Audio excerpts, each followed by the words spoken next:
good night. That took longer than it should have. If you guys can hear that buzzing in the background, it's just the heater. It should turn off here in a minute.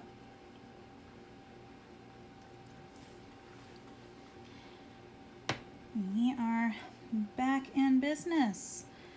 I am so super excited. I just finished up really my first ever real coloring book commission. Got that sent off in a Google Doc to the fantastic lady who ordered it, one of my former English teachers. Her name is Miss Castle. Absolutely fantastic lady. Hi again, Rifted. Absolutely fantastic lady.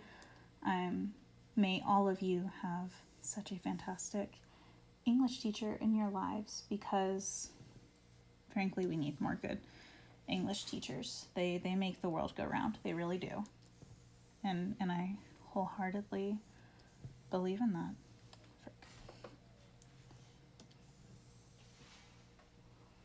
Hello. How is everyone doing in the gosh, was it really 2 hours since I had to jump off? Time flies whenever you're checking on chicks, doesn't it? So for everyone who's joining in, couldn't join in with us this morning, I'm just doing some commission work. I've opened up commissions to do, what's it called? To do coloring pages. So I have started making coloring pages for various people. They're not very expensive, honestly. If this were any other situation, I'd say that I'm severely undercharging for them, but this is not about charging for expensive artwork. Oh, y'all give me just half a minute.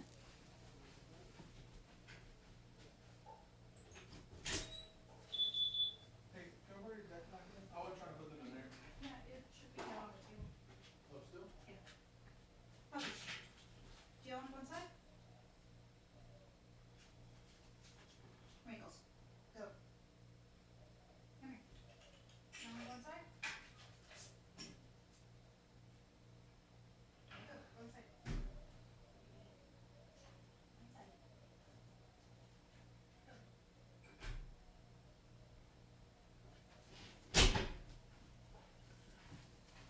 Sorry, guys. One of the things that comes with living at home is getting to deal with things like dogs that want to come inside or stay outside or generally be nuisances. I love my dogs so much, but they do get in the way on occasion. Hi, Kat. Nice to see you.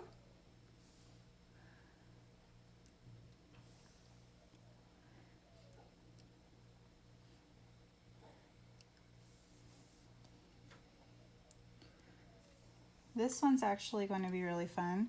I am doing this for a former boss of mine. So exciting to get to see her on Facebook. One of the things that I am actually really happy about with this whole craziness has been, for the most part, people are trying to live their lives as best they can right now. And who knows, maybe this can be a positive.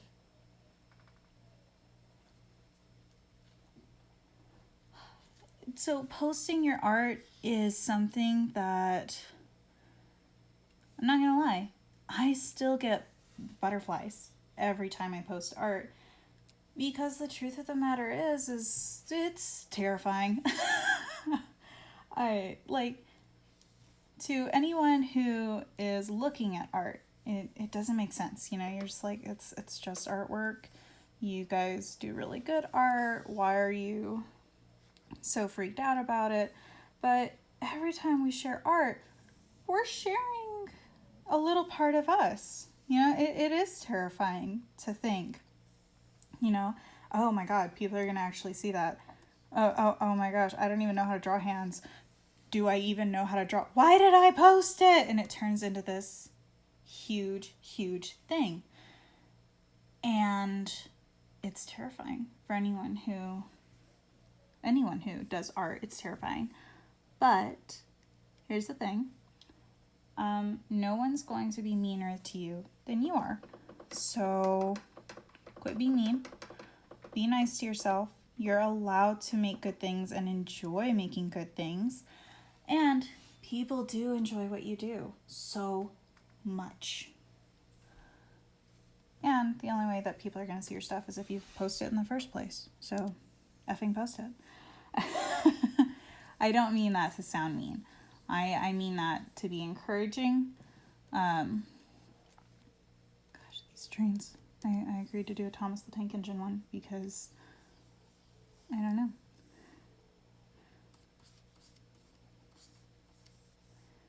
But post your artwork. Take pride in your artwork.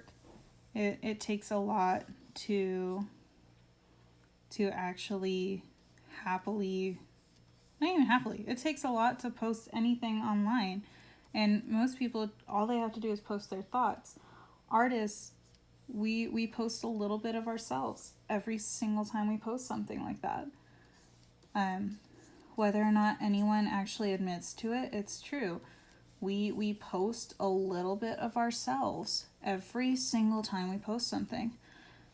Whether it's, whether it's writing, whether it's art, sculpture, whatever, you put a little bit of yourself into that, even if you're completely detached to it, Like Thomas the Tank Engine was never something that I grew up with, I was the oldest child of my family. I was a girl, and despite my parents' best attempts to be pretty forthcoming with letting us do whatever we wanted and be whoever we wanted, I didn't get Thomas the Tank Engine stuff whenever I was a kid. I was a girl. I got My Little Pony and Littlest Pet Shop. But despite that lack of attachment, there's still a part of me that's like, I need to do good on this because this is representative of me. This is representative of who I am and what I do. And that's a scary, scary, scary, scary thought to have to deal with. So your nervousness is justified. Does not mean that it doesn't feel horrible, because being nervous and anxious about it sucks. But it's justified. And here's the best thing. No one is judging you about your artwork. Everyone's just being like, oh my god, more artwork. Oh my gosh, yes, I'm so happy about artwork.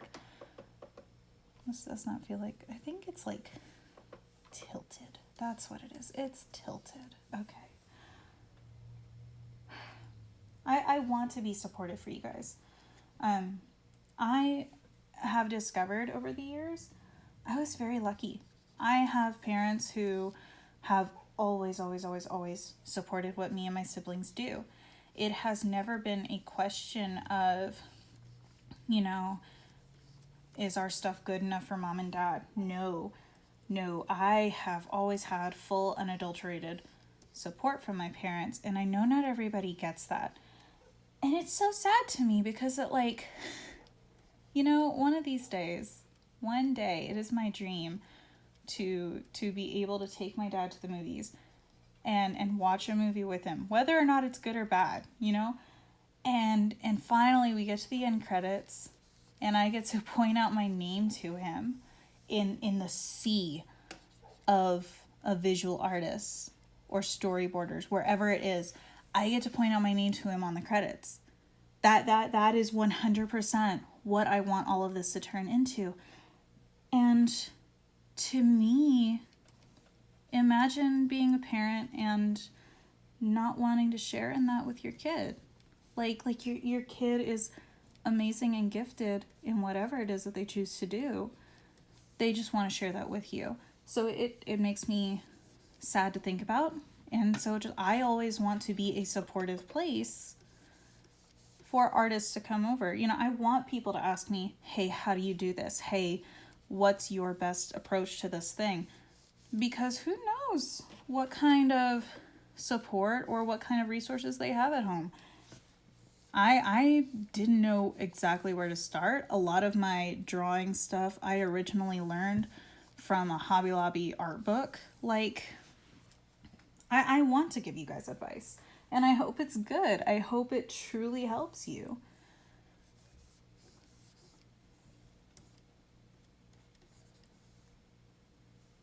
I love giving advice to y'all guys, and I really hope it does help.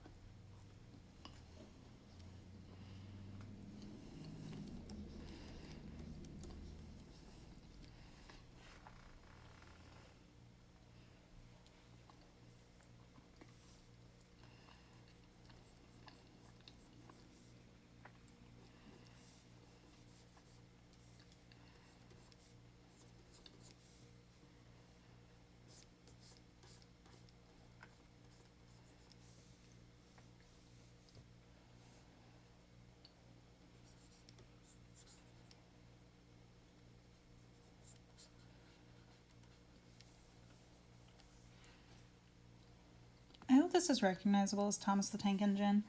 This is honestly kind of intimidating to me because, again, I've never been one to draw trains.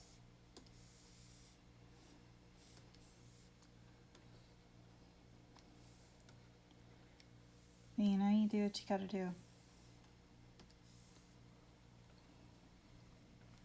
Also, y'all forgive me for pausing every bit. I am snacking again because I live off of snacks.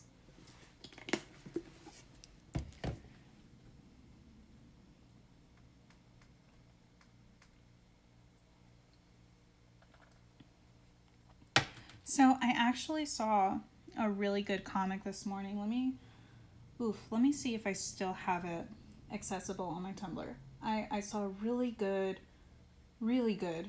comic earlier today that made me think of that question. And not necessarily that question from that, but just how to interact with other artists online. And I've got it right here. And you know, this particular artist, they're talking about a different type of struggle, but it still has to do with the same stuff. And you know, oh, these artists are great. And there's a part of you that will say, oh no, you're way better than them. Seriously, how do they even get so many likes? They certainly don't deserve it. And this is the turning point, you know, you're not confidence. Who are you? And it ends up being jealousy.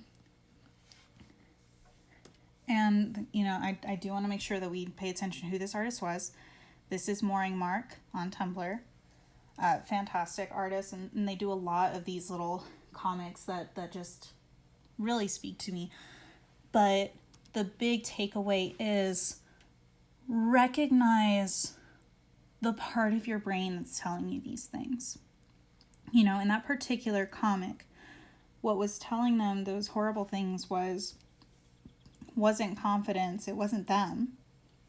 It was actually this frustrating jealousy that they were having to deal with, that nobody wants to deal with. Nobody wants to admit that they get jealous. You know, I mentioned last night and again today, I've been jealous of Speedy and Luna. I think their artwork is amazing. And grappling with that, grappling with the fact that there's a lot of things that they do better than me. It's a hard thing to grapple with. It is so frustrating as an artist to look at something and go, oh my God, that's amazing. How can I couldn't make that no matter what. And the truth is, maybe you couldn't make that particular thing, but you have a unique art style. Whether you've discovered it or not, it's in there. You've got it. It's in there somewhere. You just have to find it. And there's going to be days where you put out something amazing and someone's going to look at it and go, wow, I can't do that. Because each of us is meant to make a specific type of thing. Each of us is meant to have a specific skill set. And hey, newsflash, that's okay. That's how all this works. You're allowed to make different things and you're going to make different things. That's okay. The big thing to take away is don't use it as an opportunity to put yourself down. Because frankly, that's way too easy. And too many people do it already. What you need to do what you need to do is use it as an opportunity to learn. What is it about that artist's stuff that makes you love their things? What do they do so well that touches the creative part of you? What is it that they do that you want to do like that?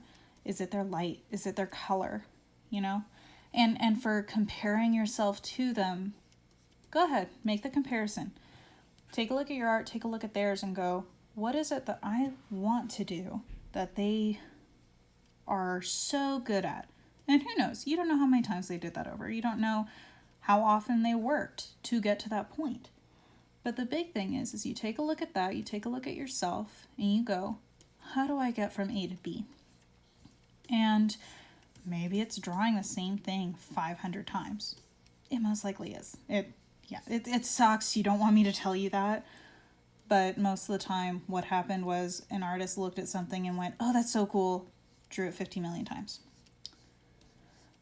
The key is to recognize those parts and say, not, oh my gosh, that's so good, I could never do that. No, don't say that. Those are bad words. Imagine me coming up out of the computer and smacking you about it. Those are bad words. We're not going to say those words. What we are going to say is, wow, that's amazing. How could I do that?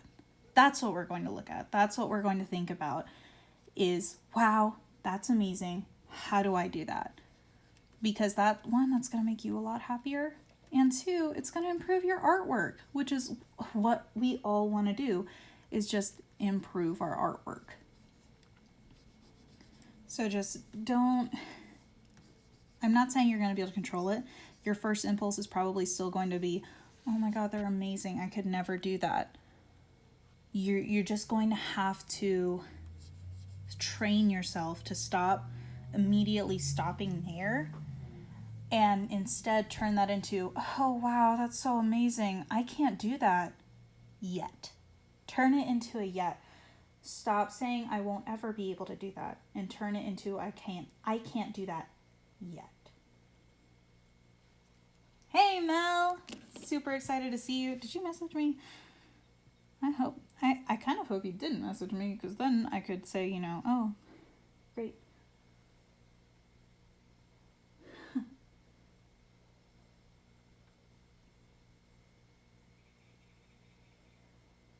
One second.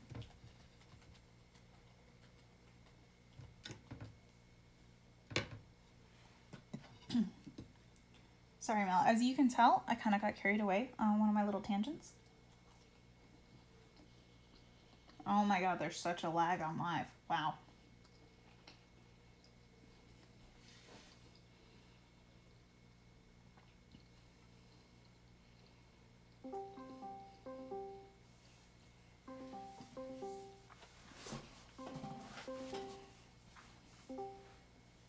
Hey.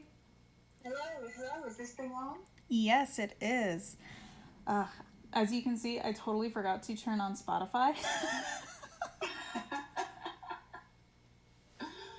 It adds character. Right? Gosh, this Thomas the Tank Engine is gonna haunt me. There's only one song you should be playing right now, and that's the train engine ear screwing it. Oh my God, no.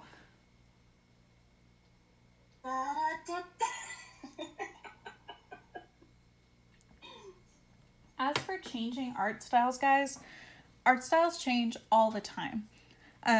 What Zine people are looking for is not necessarily styles, because, it's really, you can't really attempt to make a cohesive Zine by making sure, a specific style is used. What they are looking for, more than anything, is just technical skills. What are you doing? What kind of art are you producing? So if your skills, are improving, I'd say that's really good. I wouldn't worry about changing art styles or anything like that, because, hey, change is a part of nature. Thanks, Ratatouille. Change is nature. And artists, most of all, artists and writers, we get change. We get change more than most because, hey, you can't do any of this without changing at least, once every few months. So here's the thing. I'm going to let you in on a little secret. Having a big fan group does not necessarily mean that you're good at what you do. I know. It's crazy stuff to say. And Mel, please weigh in on this. But one of the biggest ways... Right now, so. Don't worry, I've got plenty to say. You can jump in whenever. One of the biggest things with getting a big fan group is drawing what people actually want to see. And I can explain this. So, I'm not going to lie. I have drawn ships before that aren't necessarily my cup of tea. If a ship squicks me out, I'm not going to draw it. There are places on my blog where I've said, hey, I'm not going to draw this. It squicks me out. But I've drawn pairings before where I'm just like, I don't really see it. Okay. Because they were the asks that I got. Now, I very easily could have said, no, I don't really want to do that. I don't like that ship. I don't see it. It's weird. I could have been that way. I could have been dismissive. And that honestly would have been worse if I had been dismissive of people. But instead, I just said, screw it, I'm going to draw the thing. And I moved on with my life. And that's what helped get people to start looking at my stuff, is I drew things people wanted to see. Whether it was ships that they liked, whether it was more along the lines of, wow, hey, she draws all sorts of things. I draw what people want to see, and I draw it often. One of the biggest things that Ninjago's taught me is I actually have a really high turnaround whenever it comes to my artwork.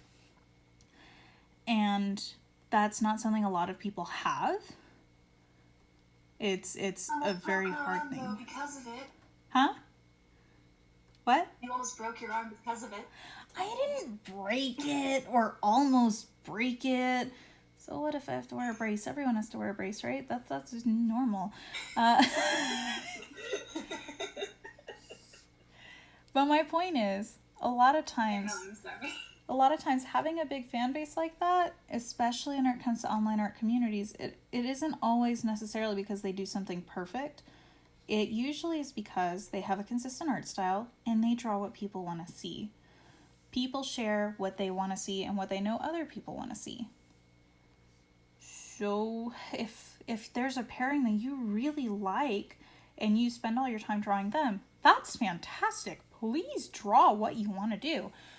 But also understand that it may mean that not everyone's going to look at it. It's a balancing act. There are some times where I draw what I want to draw. The little chick comic or whatever, that was just something that I did for fun because my family's raising chickens now and I think they're effing adorable. Nobody asked me for that, and I'm not going to expect to get a lot of notes out of it. It was just something for fun, and if all you're doing this for is notes, then get used to drawing stuff that you don't necessarily want to draw, because that's going to be what gets you those notes, is drawing what other people want to see. I'm lucky in that a lot of the stuff that people want to see overlaps with what I too want to see. But that doesn't always overlap. So recognizing that, hey, if I'm gonna prioritize notes over everything else, it's there's gonna be an element of just turning it into a chore, I guess is what I'm trying to say. And definitely quantity over quality. I've put out stuff that I wasn't necessarily happy with the quality of it, but I wanted to put something out that day, and that was what I was more concerned about, was putting something out that day than necessarily putting something out that was up to my personal standards.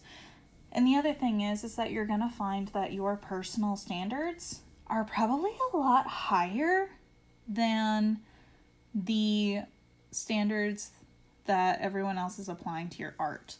Again, you know, like I said this morning, it's one thing to have the ability to do this stuff. It's a whole nother to actually pick up a pencil or tablet pen or what have you and do it.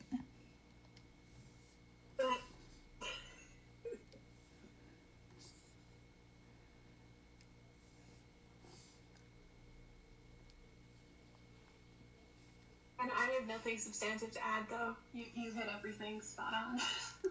It's stuff that, you know, I've had to sit and have come to Jesus meetings with myself over, you know?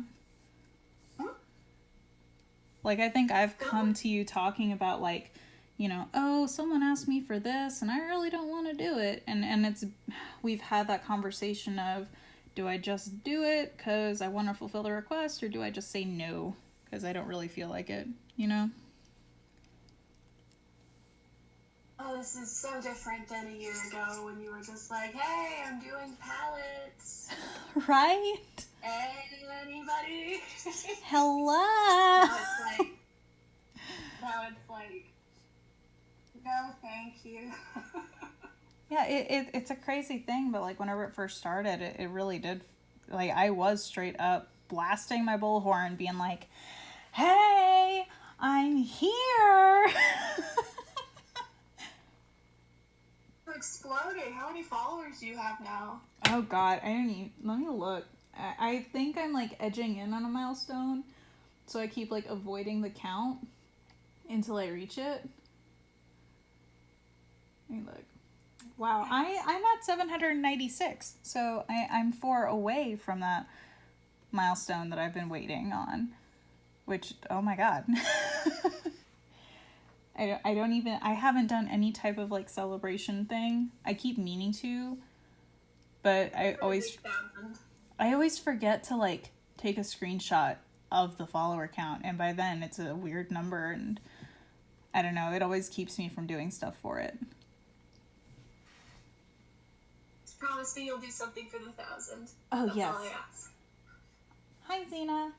Same face syndrome. Oh my gosh, I actually struggled with that so hard as a kid, in that all I did was weeaboo faces. So it's a little triangle chin. That sounds amazing.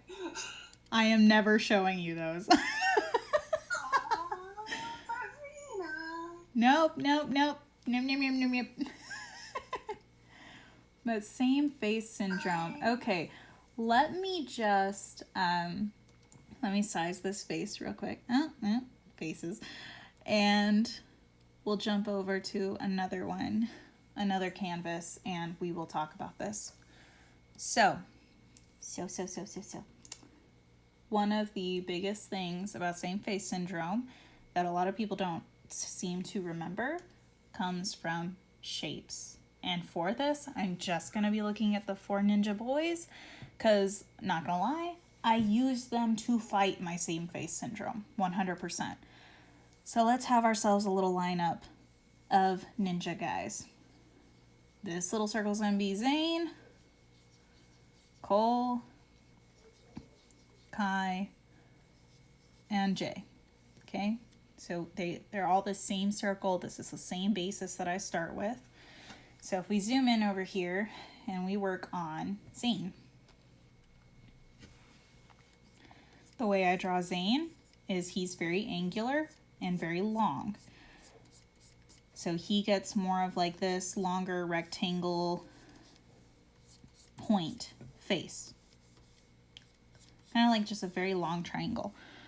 And then we move on to Cole, who, while his face, his does have kind of that length that Zane's does, his is more square shaped. So he doesn't quite have the same chin that Zane does.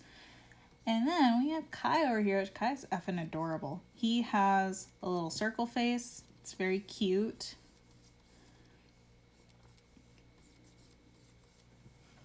And then Jay is also very adorable, but his is more of a triangle. Zane's is a long triangle. Jay's is a short triangle that almost would look like a kid if it weren't for the proportions here.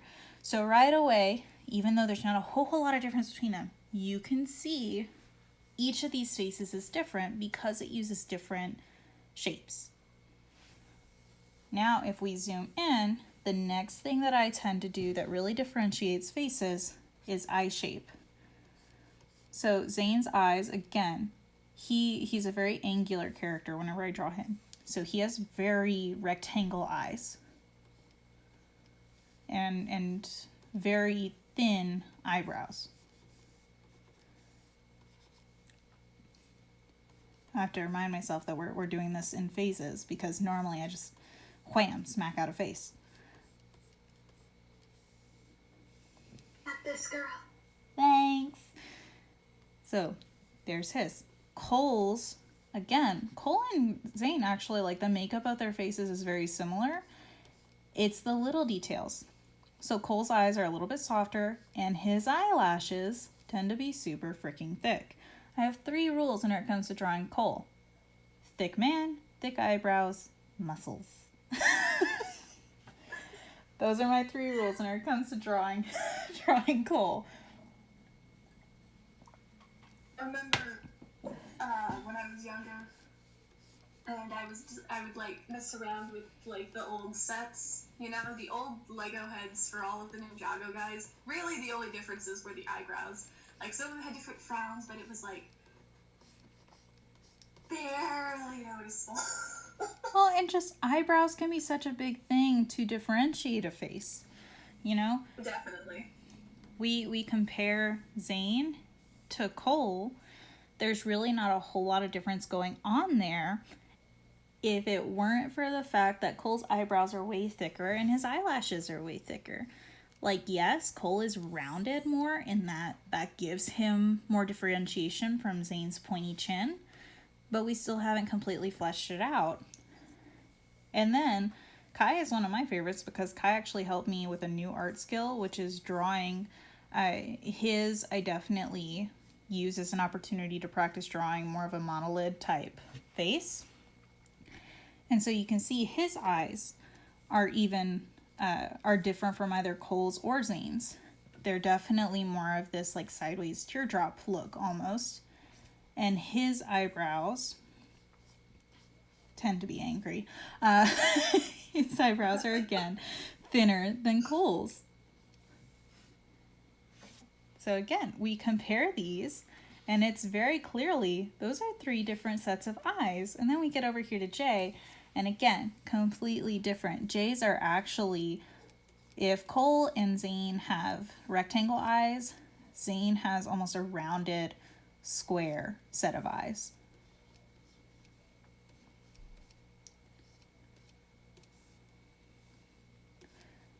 And of course, a detail that I refuse to omit from Jay is his little eyebrow scar. He still has that eyebrow scar in my heart. I miss it so much. And now we have 4 different face shapes with 4 different eye shapes. See where I'm going here? So again, this time what we're going to do is we're going to add noses. So Zane, again, angular character. He has a long straight nose that kind of ends in just this little bitty nose. Cole, soft. His nose is much more curved. It doesn't have the sharp angles that Zane's has, and it's a bit bigger than Zane's. Again, Kai, teeny little circle nose. Sometimes I do this if I'm feeling real frisky at that little line. And then Jay's, his nose actually turns up a little bit and is much more of a triangle. I joke around that Jay's actually turns out being one of the bigger noses that I have because of how it kind of turns up. I have to watch it and make sure that it stays in proportion. So now, like, even more so now, these faces are starting to jump out at you. It's starting to look different.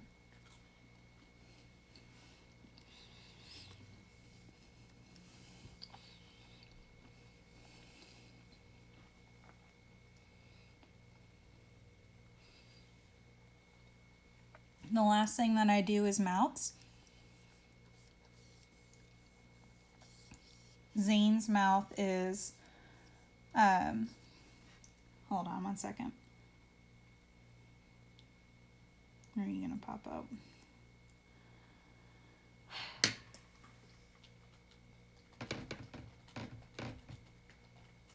All right, I'm going to finish up this nice little chat or how-to, and then I'm going to have to go. But Zane's mouth tends to be very small. I don't do anything with his lips, really. I just make the mouth shape there. Cole, I actually do give more definition to the lips because his lips are substantially thicker than Zane's. You can see he just kind of has that slightest little bit of Cupid's bow there, but it's not a whole lot.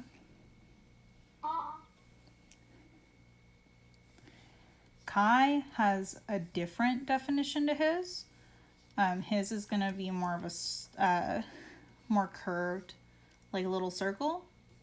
And that's not just because he's frowning. He doesn't have that Cupid's bow thing that Cole normally does. And then Jay, his smile tends to be, just everything about Jay tends to be over the top in expressions. And expressions are definitely the biggest way to differentiate faces. Because while Zane might give a small smile, Jay is going to give a very big one. And you can see, this is before adding any sort of defining quote-unquote features. This is before adding their hair. This is before adding Kai's scars or Jay's freckles. It all comes down to how do you draw their face shape. So if we go in and we give definition here, you can see Kai's little round face coming in here. You can see Jay's. Even though he and Kai have very similar cheekbones and all of that, his still has that point, whereas Kai's is much more curved. And again, over here with Cole and Zane, you know, Cole might have similar cheekbones, but his face is going to be a whole lot softer and curve in a different way than how Zane's far more angular, because that's the only words that I have to describe Zane, is going to look. And then you have these 4 different faces that are very clearly different people, and it all comes down to how do you vary your shapes? How do you use those shapes to show characters and to define characters? You know, again, Cole is big and he's a strong character, but he's a very soft character. So in animation and in using classic animation, he'd be a bit of a square-shaped character because squares are sturdy, squares are steady, they're strong. Jay, he'd be a triangle. Triangles are used to show quickness, movement, that type of thing. And just circles tend to be caring and soft, which I know I normally do depict Kai as angry, but he's an angry older brother under it all. And again, Zane is what you get whenever you combine rectangles with triangles. Acting very quickly, but a very safe character. And so it all comes down to how do you use your shapes? How do you combine these shapes to get these characters? Whenever you start to think of the face and think of characters in terms of shapes, as opposed to just trying to get a specific facial expression or a specific look, you'll start seeing that differentiation come through in your artwork. But I'm not gonna lie, it takes a lot. You do have to continue to work at it, and it's not gonna come easy. It's as much like honing any other skill. You're gonna suck at it at first. You have to learn how to apply these things. Yeah, I just I just wanted to add, like listening to you explain it, and then watching the stream is like such a surreal experience. Because the stream like lags behind you. Oh my god! And so you're talking about Jay, and your hand is still working on Kai, and I'm just like, ah. Yeah, no, you're hearing me real time, and these people are getting like the stream stuff. And I'm sitting here looking at it, and like looking at the stream from what my window says, is I'm only barely doing Cole's nose. Oh, mine's got you stock still. So, Well, yours must have caught up. No, I am gonna have to sign off here in a minute. Okay. Apparently, it is now time to clean the house. Oh, I got you. I was just gonna tell you one more joke if I could, real quick. No, go ahead. Funny that you made Kai the frowny faced when, like, if I recall from like the original OPs for Ninjago, it was Cole that was the frowny face. Oh my gosh, it's been so long. Smiling when they had their face reveals, and Cole has just got his arms crossed, like, yeah, I'm the serious one. Gosh, As of right now. you can tell how much they tried to pigeonhole everyone, and then, like, I don't know if it's because I'm coming in like as a late fandom join in or whatever, but like the fandom very clearly went, no, Cole's soft. It's not even just the fandom. It was like, what season 4 happened? and just no, Cole's soft.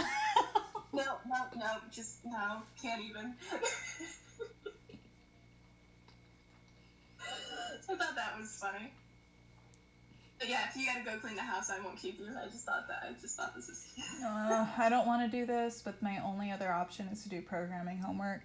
So hopefully I'll be able to stream more later tonight. That would be so cool. If I can't though, guys, it has been great. Thank y'all for jumping in on this super quick session. 2 streams in a day is pretty good. Yeah, 2 streams in a day is pretty good. And hopefully I'll see y'all later. Have a good one, Rena. You too.